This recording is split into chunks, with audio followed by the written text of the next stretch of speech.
सदर के खिलाफ नारेबाजी के साथ साथ लातों मुक्कों घूंसों का जवाब दिया जा रहा है और सोशल मीडिया पर भी खूब मरम्मत की जा रही है। डॉक्टर जयशंकर भारत के जो मिनिस्टर फॉर एक्सटर्नल अफेयर्स हैं, वो इतनी एग्रेसिव लैंग्वेज क्यों यूज कर रहे हैं? China is also a neighboring country and in many ways will, as part of competitive politics, influence these countries.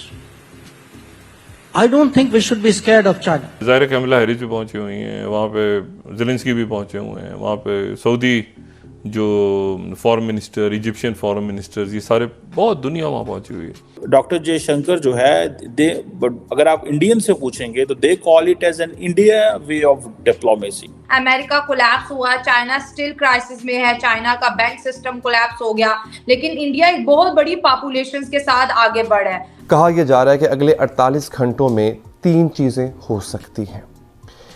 क्या चीज़ें हो सकती हैं, अल्लाह ताला खैर करे। कहा जा रहा है जनाब इमरजेंसी लग सकती है, मार्शल लॉ लग सकता है, या फिर दोबारा इलेक्शन हो सकते हैं, सूरत हाल ख़राब हो चुकी है। Doctor Jaishankar is very tough, हर बात ये कह रहा है। और किसी बंदे से तो मैंने ये भी सुना that doctor Jaishankar is known as India's Kissinger. अच्छे कपड़े पहन के कॉलेज यूनिवर्सिटी भी गया होगा, लेकिन ये हिंदू दुश्मनी, काफर, मुसलमान काफर, ये चीज़ इनके जहन, यानी ये लोग इतने डफर बना दिए गए हैं कि ये लिटरली ये समझते हैं कि अगर हम इस्लामी रसूमात की तरफ चले जाएं तो हम दिन दुगनी रात चौगनी तरक्की करेंगे, इलेक्ट्रिक व्हीकल्स पुड़म करेंगे तो यूं इलेक्ट्रिक व्हीकल्स निकलेंगे पीछे से, ये समझते हैं।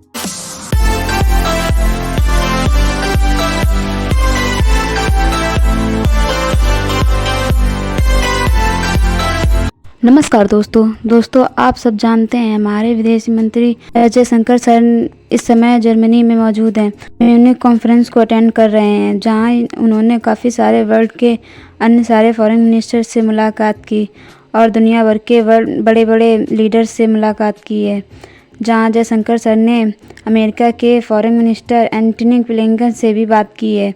इसी बीच दोस्तों, बहुत इंटरेस्टिंग वीडियो हम सबके सामने आई है, जहाँ चीन के फॉरेन मिनिस्टर वेंगी जैसे ही हमारे फॉरेन मिनिस्टर जयशंकर सर को म्यूनिख कॉन्फ्रेंस में देखते हैं, वे भागते हुए जयशंकर सर से मिलने को आते हैं और जयशंकर सर से मिलकर वेंगी बहुत सारी बातचीत करते हैं। के बारे में दोनों फॉरेन मिनिस्टर बातचीत नहीं की है बाहर फॉरेन मीडिया में, और दोनों ही कंट्रीज़ के रिप्रेजेंटेटिव ने कोई बात नहीं की है और कोई इन्फॉर्मेशन नहीं दी है।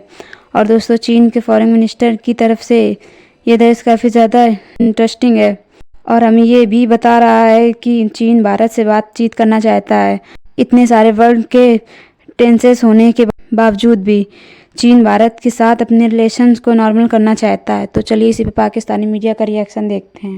वेस्टर्न मीडिया में एक क्वेश्चन बड़ा तेज़ी से डिस्कस हो रहा है कि डॉक्टर जयशंकर भारत के जो मिनिस्टर फॉर एक्सटर्नल अफेयर्स हैं, वो इतनी एग्रेसिव लैंग्वेज क्यों यूज़ कर रहे हैं।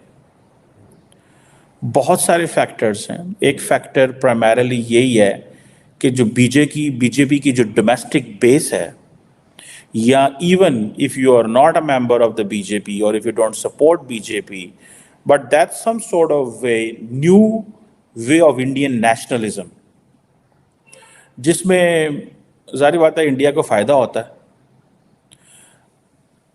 कहा जा रहा है कि जैसे चाइनीज़ जो हैं, उन्होंने वॉल्फ वॉरियर डिप्लोमेसी शुरू की है। टैक्टिक्स है वॉल्फ वॉरियर, एक टर्म होती है शू लेदर डिप्लोमेसी, बड़ी ट्रेडिशनल डिप्लोमेसी। डॉक्टर जयशंकर है, he is not into this shoe leather diplomacy.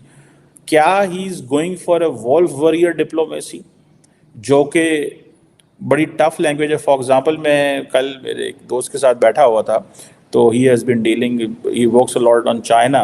तो वो मुझे कह रहा था कि एक चाइनीज़ फॉरेन ऑफिस में किसी से पूछा, आई थिंक किसी अमेरिकन एडमिनिस्ट्रेशन के किसी, आई थिंक फॉरेन सेक्रेटरी ने कोई बात की ट्रम्प एरा में, तो उसने कहा कि वो तो ऐसे कह रहे हैं आपके बारे में। तो उसने कहा he is gone mad. Diplomats ऐसी लैंग्वेज इस्तेमाल नहीं करते। डॉक्टर जयशंकर इस तरह के लफ्ज़ इस्तेमाल नहीं करता, लेकिन डॉक्टर जयशंकर बड़ा टफ है, ठीक है जी। और जैसे फॉर एग्जांपल आपको याद होगा बिलावल भुट्टो जरदारी के बारे में उन्होंने कहा था spokes person of A terrorism industry, जब वो SCO कॉन्फ्रेंस पे गए थे।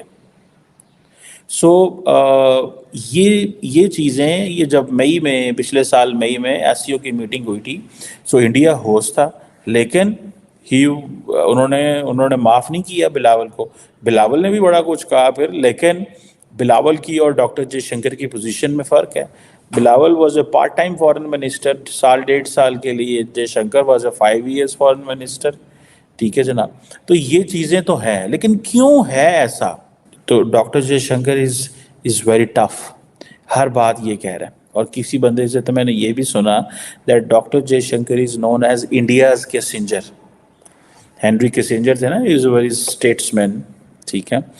वैसे हेनरी किसिंजर का जो इंटरव्यू ओरियाना फलाशी ने अपनी एक बुक थी द इंटरव्यू विद हिस्ट्री में किया है, यू वॉन्ट फाइंड उसकी करेक्ट करेक्टराइजेशन जो है वो कहीं भी नहीं आएगी।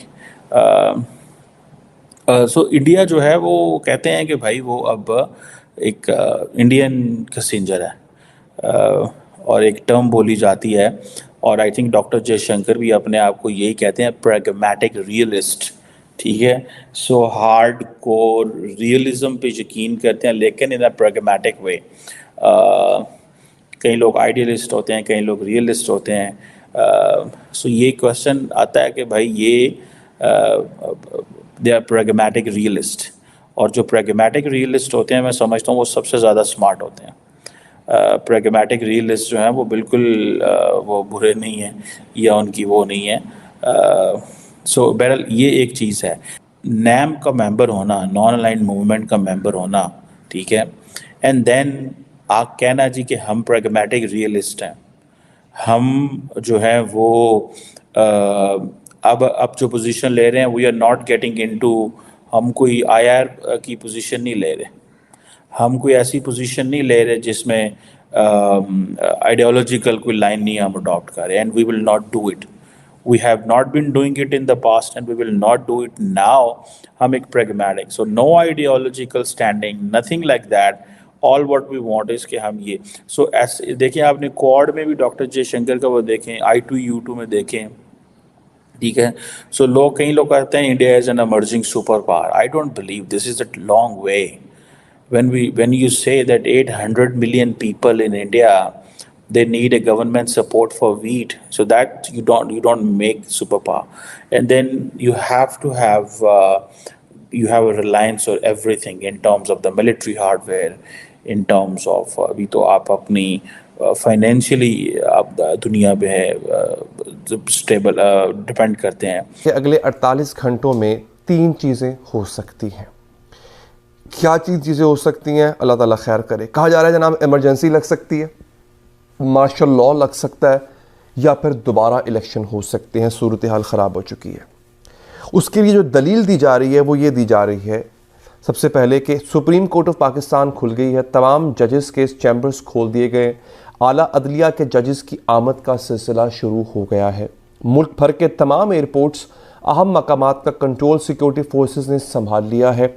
SSU, police, rangers high alert हैं। तमाम अहम इंटरनेशनल और नेशनल प्रेस क्लब्स और दीगर जगहों पर कानून नाफिज करने वाले इदारों की बहुत भारी नफरी तैनात है। वाटर कैनन गाड़ियाँ भी मौजूद हैं। अल्लाह खैर करे, अल्लाह रहम फरमाए, आमीन। ये सूरत हाल इस वक्त जो है वो बताई जा रही है।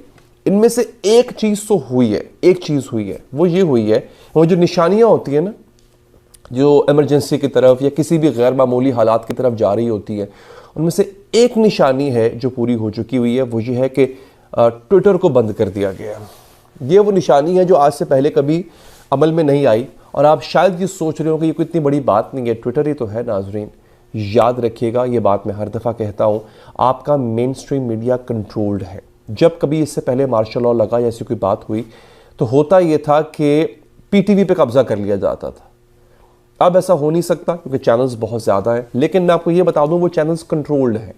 उन चैनल्स में इतनी हिम्मत नहीं है, इतना तप्पड़ नहीं है कि वो खुद से कुछ ऐसा कर सकें या हुक्म की खिलाफ वर्जी कर सकें। वो बिल्कुल कंट्रोल्ड है। मैं आपको वसूख से कह रहा हूँ। रह गया पीछे सोशल मीडिया।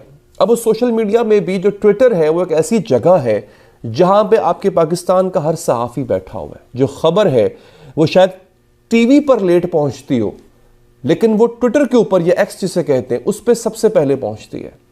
ट्विटर बंद है, ट्विटर पिछले 24 घंटे से बंद है, और न जाने कितनी और देर बंद रहेगा। जितने भी सहाफ़ी हैं वो खबर को नहीं पहुंचा पा रहे। अलबत्ता दूसरा जरिया है यूट्यूब, लेकिन इसकी भी कसम नहीं खा सकते कि ये कब तक ऑन रहता है। ये जो सोशल मीडिया की बंदिश है और अभी तक कोई एक्सप्लेनेशन भी नहीं दी गई। ये नहीं बताया गया कि होगा क्या, क्यों बंद है, वजह क्या है इसकी, कुछ नहीं पता, लेकिन बंद है पाकिस्तान के अंदर।